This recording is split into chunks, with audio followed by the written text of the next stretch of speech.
Hi friends, Tirumala పోయేటప్పుడు మనం ఏం చేయాలి, ఏం చేయకూడదు, అదే విధంగా దర్శనానికి టికెట్స్ ఎక్కడెక్కడ ఇస్తారు, మెట్లెక్కేటప్పుడు ఏం చేయకూడదు, అదే విధంగా ఎక్కడెక్కడ లంచాలనే తీసుకుంటున్నారో చెప్తాను. ఈ వీడియోని లాస్ట్ వరకు చూడండి. ఏడుకొండల స్వామిని చూసేదానికైతే హ్యాపీగా బయలుదేరాము. మేము మిడ్ నైట్ లో ప్రయాణం చేస్తున్నాం కాబట్టి ఈ హైవేలో అయితే వెహికల్ అంతగా కనపడతలేదు. రోడ్ అయితే ఖాళీగానే ఉంది. మొత్తానికి తిరుపతి సిటీకి అయితే ఎంట్రీ అయితే ఈ రోజు అయితే తిరుపతి చాలా అంటే చాలా కూల్ గా ఉంది. కూల్ టైమ్ లో ఒక ఆయన సైకిల్ వేసుకుంటూ మా ముందు వెళ్తున్నాడు. సరే అనేసి అలాగే ముందుకైతే వచ్చేసాము. ఈ తిరుపతి పుణ్యక్షేత్రంలో పచ్చటి చెట్లు చాలా అంటే చాలా అందంగా కనపడతా ఉంది. ఇంకొంచెం అలాగే ముందుకు వెళ్ళినట్లయితే శ్రీ గోవిందుడు వారి నామాలు అయితే చాలా అందంగా కనపడుతుంది. ఈ నామాలు అనేది మనకి గాలి గోపురం దగ్గర ఉంటుంది. మనం నడుచుకుంటూ వెళ్తే మాత్రమే ఈ నామాలను అయితే చూస్తాము. మొత్తానికి అలిపిరి భూదేవి కాంప్లెక్స్ కి అయితే వచ్చాము. ఇక్కడ ఎందుకు వచ్చామంటే దర్శనానికి టికెట్స్ ఇక్కడే ఇస్తారని చెప్పారు. ఈ దర్శనం టికెట్ల మోసం గురించి చెప్తా వినండి. దర్శనానికి టోకెన్ తీసుకోవాలంటే ఒక రోజు ముందు వచ్చి టోకెన్ తీసుకుని నెక్స్ట్ డే దర్శనానికి వెళ్ళినట్లు చేస్తున్నారు. ఈ టోకెన్ అనేది ఎప్పుడు పడితే అప్పుడు ఇవ్వరంట. ఈ టైంలో మాత్రమే ఇస్తారు.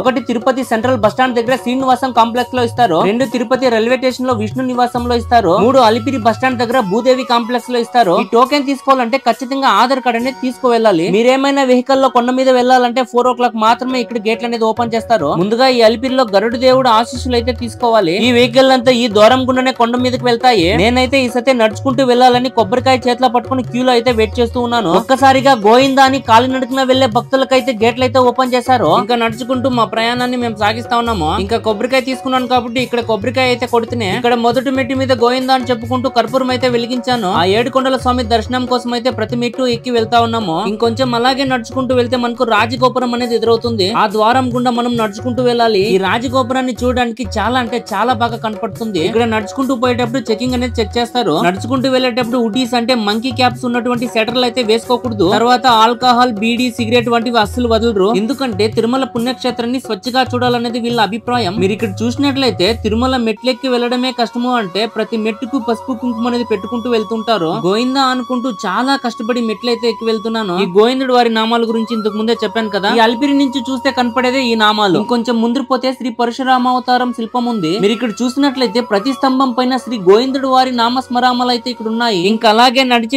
2200 స్టెప్స్ అయితే ఎక్కాను. ఇంకా 1350 మెట్లయితే ఉన్నాయి. ఇంకా అలాగే నడుచుకుంటూ వెళ్తే శ్రీ రామావతారం శిల్పం అయితే ఉంది. అలాగే ఇంకొంచెం దూరం నడుచుకుంటూ వెళ్తే శ్రీ బలరామావతారం శిల్పం కూడా ఉంది. ఇంకొంచెం దూరం వెళ్తే జింకలు కనపడతాయి. దయచేసి జింకల దగ్గరకు మాత్రం వెళ్ళకండి, ఎందుకంటే ప్రమాదం కాబట్టి. ఇంకొంచెం ముందు వెళ్తే శ్రీ కృష్ణావతారం శిల్పం అయితే ఉంది. ఇంకొంచెం ముందు వెళ్తే శ్రీ కల్కి అవతారం శిల్పం అయితే ఉంది. ఇంకొంచెం అలాగే ముందు వెళ్తే శ్రీ ఆంజనేయ స్వామి దర్శనం జరుగుతుంది. మొత్తానికి మ్యాప్ ప్రకారం అయితే అర్థం దావుకైతే వచ్చాము. ఇంకొంచెం ముందర శ్రీ లక్ష్మీ నరసింహ స్వామి గుడి అయితే ఉంది. ఇక్కడ కొంచెం రోడ్ లో అయితే నడుచుకుంటూ వెళ్లాల్సి వస్తుంది. వెళ్ళేటప్పుడు వాటర్ ఫాల్స్ అయితే చూసాము. చాలా అంటే చాలా బాగుంది. మొత్తానికి ఇక్కడ మోకాల మెట్ల పర్వతాల దగ్గరకు అయితే వచ్చేసాము. చూడండి, చాలా మంది మోకాలతోనే మెట్లు అనేది ఎక్కుతున్నారు. ఇక్కడ ఇతను చూడండి చాలా బలంగా కోరికలు అయితే కోరుకున్నట్లున్నాడు. దానికి కింద నుంచి పై దాకా మోకాలనే ఎక్కుతున్నాడు. ఇదే చూడండి లాస్ట్ తిరుమల మెట్టు. మొత్తానికి తిరుమల పుణ్యక్షేత్రానికి అయితే వచ్చేసాము. ఇక్కడే శ్రీ వెంకటేశ్వర స్వామి విగ్రహాన్ని అయితే పెట్టారు. ఇక్కడే ప్రతి ఒక్కరు వచ్చి ఫోటోలు అనేది తీసుకుంటూ వెళ్తూ ఉంటారు. ఇక్కడ హరినామ కీర్తనలు అయితే చేస్తున్నారు. వినడానికి చాలా అంటే చాలా బాగుంది. మీరు కూడా వినండి ఒకసారి.